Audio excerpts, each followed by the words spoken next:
Good evening. I hope you all had a great day. Today, the market ended its impressive 6-day rally with the S&P falling 0.78%, all while the Dow posted a worse 1.09%. Regardless, the Nasdaq ended in the green, posting a gain of 0.29%. During the day, the Nasdaq actually surpassed the 10,000 point level for the first time, with FANG stocks leading the way up. Both Apple and Amazon gained more than 3%, with both hitting new all-time highs today. Facebook rose 3.14%, finishing extremely close to a new all-time high. Netflix gained 3.47%, while Alphabet gained a less impressive 0.66%. Today, the Labor Department reported that job openings reached their lowest level in more than 5 years during April. Job openings fell to just 5 million, which was the lowest total since December 2014. The JOLTS report is a month behind the more closely followed nonfarm payrolls report, which showed a decline of 20.5 million jobs for April, but an increase of 2.5 million in May. The two surveys differ in that payrolls count captures data through the 12th of the month, while the JOLTS report measures activity throughout the month. The quits rate, a barometer for workers' confidence that they can find a job elsewhere, tumbled to 1.4%, which was last lower in January 2010. Just remember that these numbers were during the worst of the coronavirus pandemic and do not show an accurate picture of how the economy is currently doing. In coronavirus news, Texas reported 2 consecutive days of record-breaking COVID-19 hospitalizations as the state continues to open businesses and resume activities that were temporarily shuttered due to the coronavirus. There are currently 2,056 patients sickened with COVID-19 in hospitals across the state as of early Tuesday afternoon, up from a record 1,935 patients on Monday, according to updated data from the Texas Department of State Health. Texas was among the first states to relax its statewide stay-at-home order, allowing it to expire April 30th, and some businesses to resume operations on May 1st. On June 3rd, Governor Greg Abbott issued an executive order to announce the third phase of the state's plan to open additional businesses and activities. Coronavirus cases in the United States have been slowly ticking up since the Memorial Day holiday, according to a CNBC analysis of data compiled by Johns Hopkins University. The coronavirus has now infected nearly 2 million people in the U.S. and has killed at least 111,014 people, according to Hopkins data. Public health specialists warn that a slow burn of infection through the summer could lead to a massive resurgence this fall.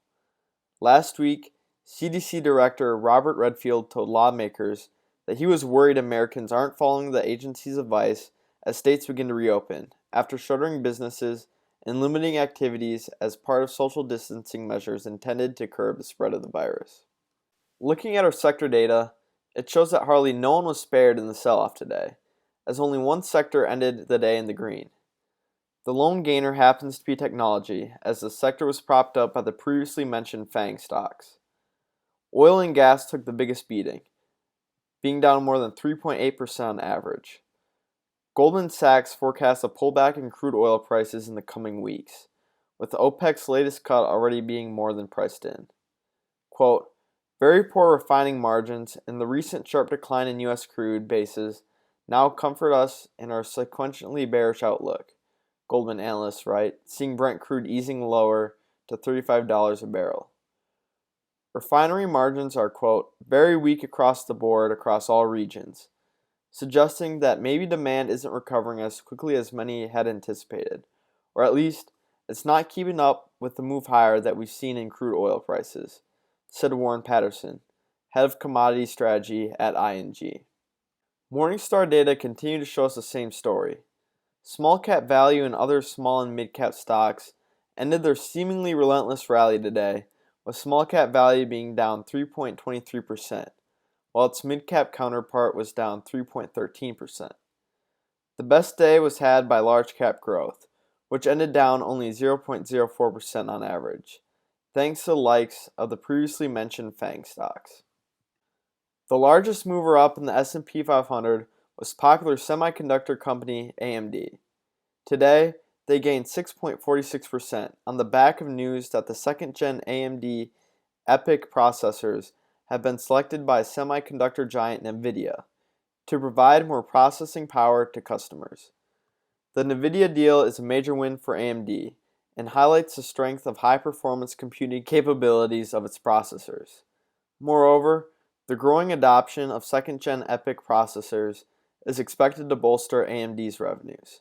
Next up is SBA Communications, which gained 4.62% during trading today. SBA Communications owns and operates wireless infrastructure. Their gain came on the back of news that JP Morgan upgraded the stock to overweight from neutral and applied a price target of $335, which was raised from the previous target of $300. This implies a current 10.5% upside in SBAC. The biggest loser in the S&P 500 today was Aptiv plc, which is an auto parts company that is headquartered in Ireland. Their stock dropped 13.25% as they announced that they will be offering $1 billion worth of shares and another $1 billion worth of Series A convertible preferred shares. Investors did not like the news of this share dilution, hence the large drop. The other biggest loser today was Norwegian Cruise Line, which was actually one of the biggest gainers during yesterday's trading session.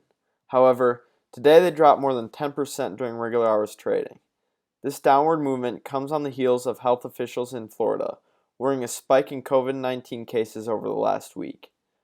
All cruise lines were battered, as second wave coronavirus fears are beginning to pick up, and investors are beginning to seize their opportunity to book profits. Getting into earnings, we start with Tiffany & Co., ticker symbol TIFF, which is an American luxury jewelry company. Today, they gained nearly 2% during trading on the back of terrible earnings as they missed on both expected EPS and revenue. Tiffany & Co. had non-GAAP EPS miss of 44 cents, and they came in with a loss of 53 cents per share.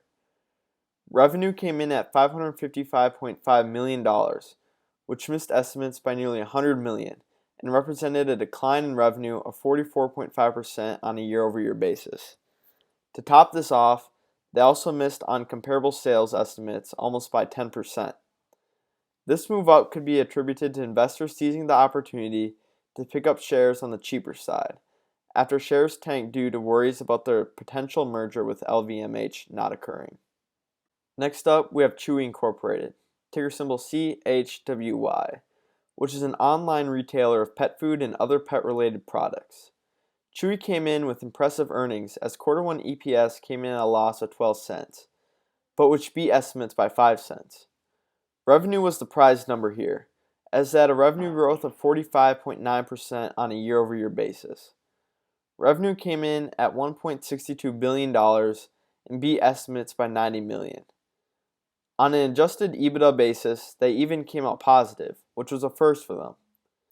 It's apparent that investors were expecting better earnings, even after Chewy had a double beat, as shares are currently down more than 3% after hours.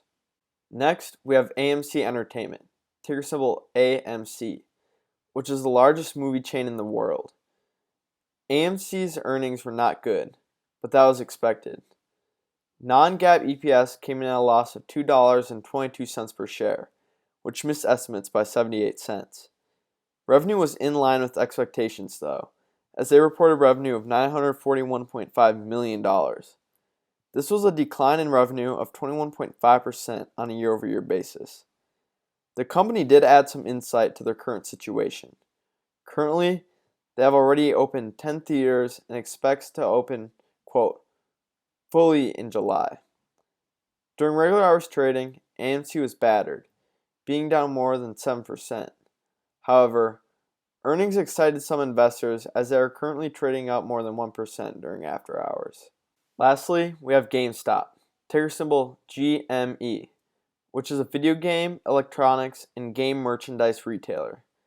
This dying retailer reported a beat on non-GAAP EPS, as they came in with a loss of $1.61 per share. This beat expectations by 8 cents. Revenue was a different story, as they missed estimates by $70 million due to a revenue of $1.02 billion. This revenue represented a decline of 34.2% on a year-over-year basis.